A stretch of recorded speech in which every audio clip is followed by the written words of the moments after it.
Acknowledge with appreciation the traditional ceremony of welcome accorded to me and my team this morning. I am honored to be here today on behalf of the Honorable Prime Minister and his Permanent Secretary to officiate the handing over of the desks, chairs and teachers' table to the stakeholders of Lomaivuna Secondary.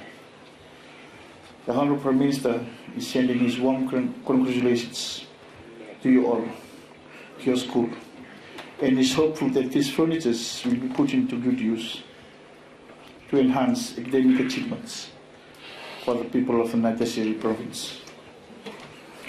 This year, Fiji leads the UN Conference of Climate Change. This week, Fiji co-hosts the UN Oceans Conference in New York with the government of Sweden. The government not only advocates for reduction in carbon emissions, but for the world to come together to assist vulnerable countries to adapt to the realities of climate change, even as Fiji tries to combat, for it will need assistance, insurance mechanisms, and the goodwill of the world community. But most of all, we draw from our own commitment to make sure that Fiji is a wonderful and safe place to live and raise a family far into the future. Fiji has enjoyed tremendous success over the past 10 years, both at home through a record economic growth and abroad as a respected advocate for Pacific Islands and small island states the world over.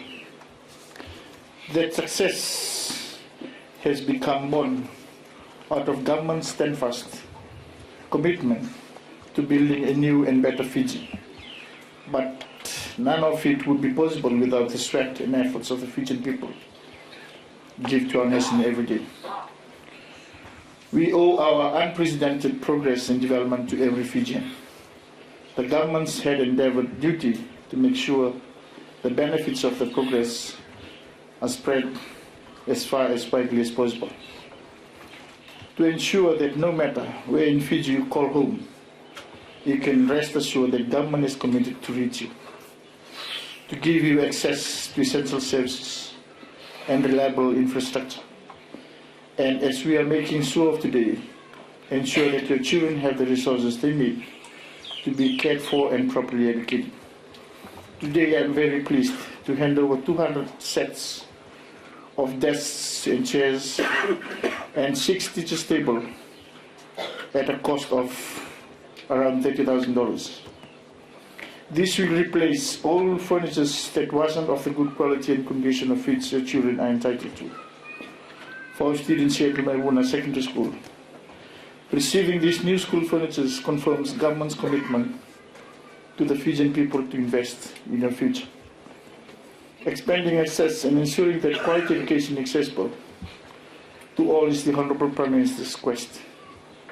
It is vitally understood that the government owes to its citizens an underlying factor that needs to be considered. An underlying factor that needs to be considered is that government built from a robust foundation, strong and resilient, and education plays a vital role in ensuring that government is keen on prioritizing education, because education is liberating. It liberates the community. It liberates individuals, and more so it liberates a nation to achieve to its maximum capacity. Therefore, government is committed to a knowledge-based society where every potential in every child is tapped to ensure that the future is bright, one for all. Ladies and gentlemen, thank you once again for your warm welcome. It is now my pleasure to officially hand over 200 sets of desks, chairs tables for teachers to the Lomaivuna Secondary School. Thank you. Dhanyawad.